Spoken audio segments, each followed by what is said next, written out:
clumsy. I just made a video and it just cut off, so I'm just gonna start again. So I know it's been a while since I've posted anything. There's just been a lot going on, but I kind of just wanted to give you a recap and then do a rant. So I went to California in the very beginning of July, around like the 10th, to see my family for my mom's celebration of life. And so her friends, her family came, or my family. It was really nice to see everybody. I haven't seen my entire family together in one space in like many years. And then, you know, seeing my mom's friends that I haven't seen in a long time. So it was really nice. It was a really good like celebration, I think. I think it went really well. My aunt and I put a lot of hard work into it, and I think it really paid off. And so it was really nice to be there for that. And then after that, I went to, so that was in Orange County, California, like South SoCal kind of thing. And so then after that, I went into Julian, California, which is up in like, it's like in San Diego, but up in the mountains, like super high in the mountains, like 4,000 feet above sea level, like it's super high up in the mountains. But it's a really cool town. It's only like 2 blocks long. You can walk the entire thing in like 10 minutes. It's really small. There's only like 2,000 people that live there. It's like half an hour outside of Ramona, California, if you know that area. But yeah, really high up in the mountains. And I just have always loved that town. I kind of discovered it when I was younger, when we went camping, and it was just a really beautiful place, really serene and just very nostalgic. It's been there since the 1800s, and they've really preserved a lot of those buildings that were built in the 1800s, and just really preserved them. And it's just like a really neat town. There was a gold mine there at one point, so they do tours. They're really known for their apple pie because of all the orchards around there. So it's just like a really beautiful town, very you know, small town feel because it's only 2 blocks long. But the first part of my trip there, I stayed downtown in the historic bed and breakfast there, which was amazing. They did an amazing job. The breakfast was great. The whole experience there was amazing. I can't say it enough. So if you go to Julian, California, stay at the historic bed and breakfast because that was amazing. Just everyone was so nice, and just the food was good, and just the whole experience was good.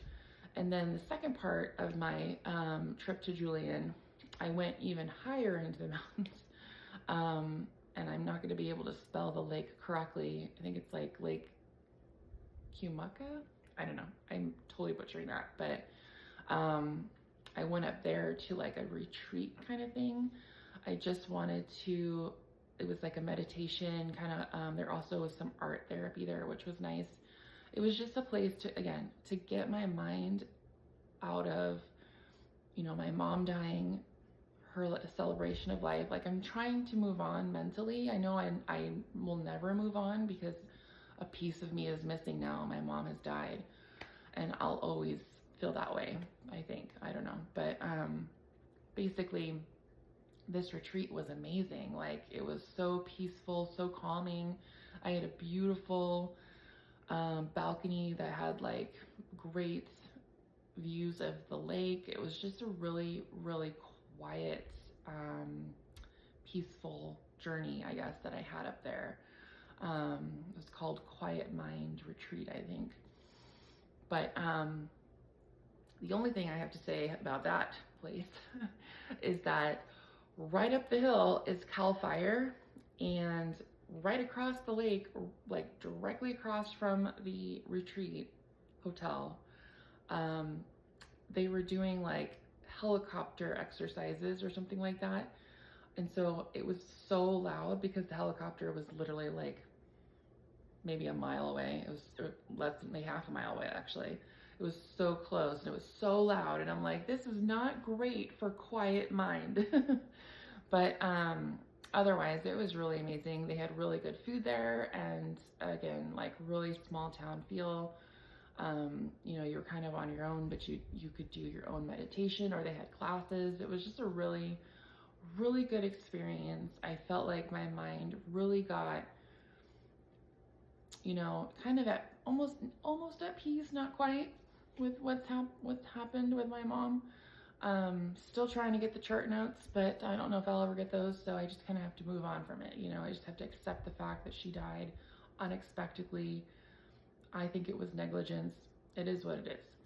And so after that, while I was at that quiet mind therapy or retreat, I got a phone call from my storage company in Henderson, Nevada, which is where I live currently. And apparently my unit, along with 9 other people's units, got broken into and stuff was stolen. And I'm just like, are you kidding me? I have had storage units probably for 20 years in all different places, big cities, small cities, never had any issues. But of course now, and you know, Henderson is a little bit safer, in my opinion, than Las Vegas, but maybe not. I guess this just proves that there's crime everywhere. And that even if you think you're in a nice city, you're not.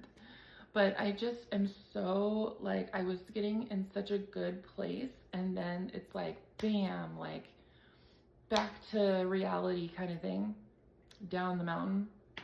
And so it's like, so I'm just like super like depressed again and sad and just angry because my memories of my mom, they took, this person, whoever it was, took like, they took it, like I have like totes in there. They took a tote and I have no idea what was in it, but they took a tote. They had took like some of my mom's stuff that I had in there, you know, that are memories that I just, mementos that I've kept of her, and they took those. Just like, you know, just like some of her, I mean, some of her, like, yeah, I think even some of her clothes, I don't know, but, you know, she used to be part of a police department. She worked in police for like 20 something years, and she retired like 9 years ago. But she always kept her uniform, her badge, everything like that. And so I also kept that. And they took some of that. They took her badge, I think. I can't find it. So there's that. So who knows what they're doing with that. And then they took some of my grandmother's jewelry. I had some other like stuff in there from like my great grandparents, like generational stuff that has been passed down for generations, and stuff from my childhood they just took. And then they took, like, there's some baseball cards there. There was, you know, I had, ever since I was 16, I've kept all my phones for picture purposes. They took all of those. They just took so much stuff that I just really treasured. And it's like, what the F? Like, how could you go to these people's units and take their memories just so that you could, what, get high? I don't know. Like, it's ridiculous. And then also, like, the whole thing around it has been ridiculous. Like, I was trying to, you know, I have to do like an incident report with the police so I can, you know, tell the insurance company. And that's a joke. Like, the Henderson police is like a joke. Like, I've tried to contact them and they just kind of give me like, you know, just like, oh, well, you know, just basic stuff. Like, they don't even want to help really. And then I did, you know, I had to do an online incident report. They don't even come to your house anymore. You just have to fill it out online. And then someone has to review it, and then they approve it. Nobody's contacted me. They haven't approved it yet. I'm like waiting to see like what's happening. And then, you know, I haven't really heard anything from the storage unit. The storage unit won't really tell me anything because it's under investigation. And it's like, this is my property. This is my life, my memories that this person took. And it's like, oh, just another day, no big deal. Like, I just don't understand. Like, my brain is just like, I don't get it. I'm having a really hard time accepting it because these are things that are of my family that I just will never see again. It's just gone. Like, it is what it is. I've tried to look at Craigslist. I've looked on eBay. I've looked everywhere. I was told to go see like the pawn shops, but it's been like over like a week and a half now. Like, I bet all that stuff is gone. And it just really pisses me off, and I'm just so angry and just so upset, and so my mind is just that beautiful trip I took is just gone. And so I'm just, you know, I don't want this video to get too long, but I'm just so like upset. And so the storage unit that it was at, you know, it was closer to my house, which was nice, and it was a newer, I thought it was a newer facility, but apparently it's not a newer facility, it's new management. And you know, after looking at things and things like that, this storage unit is a joke compared to like all the other storage units I've ever had.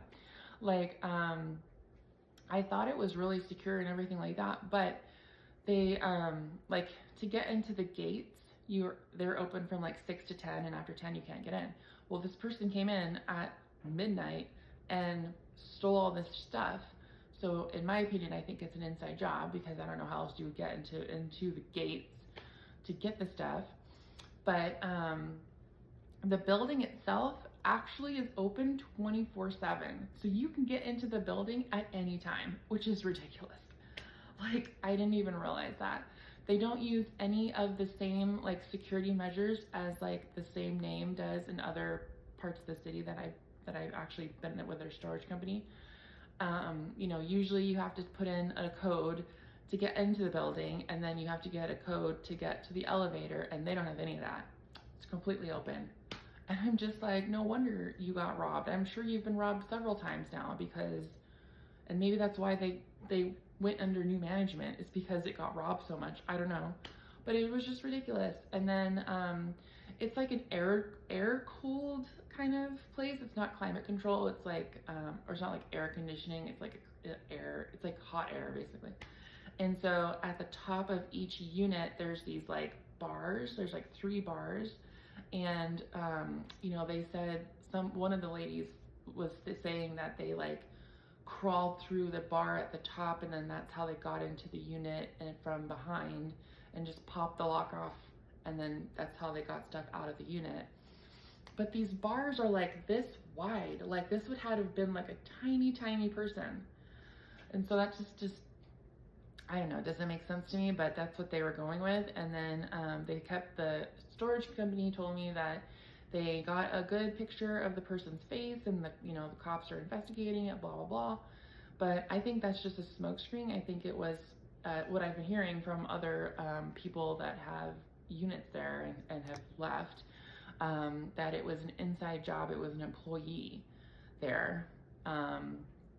So I don't know how that's being handled. I don't know if that person is still there or not. But my theory was, you know, because the gates, I guess unless you work there, the gates don't open after 10. So I was thinking that if this person stole all this stuff, they probably put it in their storage unit and then just maybe like hop the wall, you know, instead of trying to get through the gate.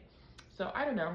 There's a lot of theories that I have, but honestly, like, I haven't heard anything. There's no like communication with anything. So it's like, I don't even know if this person has been caught. Apparently, there has been other storage units that have been broken into, and like the police don't do anything. It's like, what is the point of your job then? Like, you're supposed to find these people who have stolen stuff, you know, put them in jail, do something, hold them accountable for their actions, like, you know. So I don't know, I'm just very frustrated with this situation, because I'm just honestly heartbroken because of the stuff that was stolen. You know, it was meaningful to me. It's not going to be meaningful to anybody else. So it's very frustrating, and I'm just in a really bad place again, and I'm just like, God, when will this end? Like, I'm not usually having so much trauma in my life. I just want to go back to normal, you know. And so currently I am trying to sell my mom's house and, you know, sell things, and just, I'm gonna move up to Oregon again, or move back to Oregon. And I just like can't wait, because I'm so over living here in Las Vegas, Henderson, whatever. This part of Nevada sucks, and I hate it. And I've had other videos in length ranting about things, and this is just another part of that. Like, I don't understand how things are working here. So anyway, that's kind of been the update on the last couple weeks. I'm still working again on those videos to kind of show you where I was. and I'm still on the journey of trying to find, you know, a house to live in or something like that. And that just hasn't gone anywhere because of all this other stuff. So anyway, I hope everyone has a good day. I hope you guys have a, you know, a good week and stuff like that, a good weekend. And I'll just talk to you soon.